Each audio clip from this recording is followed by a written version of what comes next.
Hi, welcome to Higher Rock Education. What if you were the only supplier of something everyone needed? Let's say electricity. Do you think you could jack up the price and people would still buy it? Probably.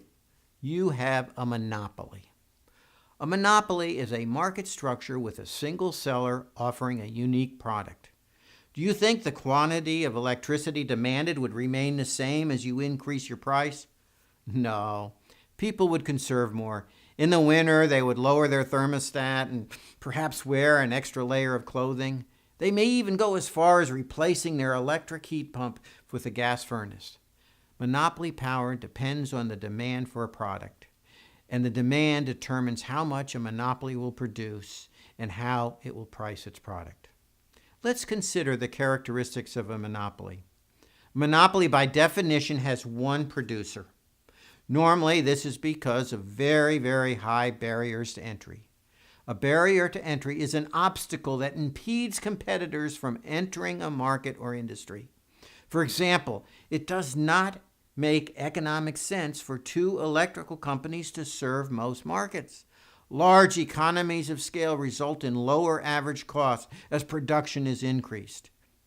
Two or more electrical companies in an area would likely result in higher prices because the utility companies would have higher average costs than if one company served the area. Governments may grant a company a monopoly. This is the case when a patent is granted. For example, pharmaceutical companies may be given a patent for a drug that fights disease. No other company would be permitted to supply the same drug for the patent period, which is normally 10 years. Patents are granted to encourage development and innovation. Drugs are easily copied, so if a patent were not issued, there would be very little incentive for companies to spend enormous amounts of money for research and development of new drugs. A monopoly normally has few close substitutes. Gas for heating is a substitute for electricity, but most people would continue to use electricity for lighting and power. The availability of substitute reduces monopoly power. For example, the U.S. Postal Service's monopoly power has all but been eliminated in the past 30 years by technological advances that enable people to email or Skype each other. It's less expensive to telephone a friend today than it was 30 years ago. Competitors like UPS and Federal Express have helped hold down the costs of delivering packages. Internet companies, Skype, Verizon, AT&T, UPS, and Federal Express offer substitutes for the U.S. Postal Service. A monopoly has pricing power because it's the only producer of a good or service. It is a price maker because it sets its price by its desired output. This should become more apparent when we use some graphs to analyze how monopolies determine their price and output.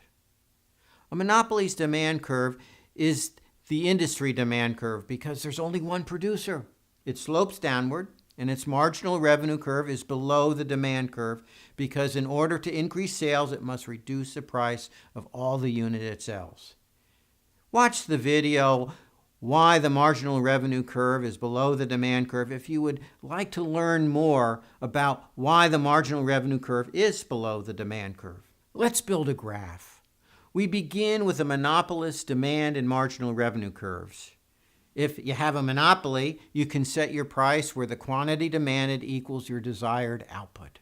Perfectly competitive companies cannot do this. If they raise their price, they won't be able to sell any goods because they have so many competitors.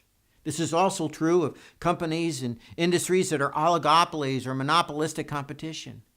Unlike other market structures, the monopolist can set the price to a level where it wants to produce because it's the only act in town. It's the only producer.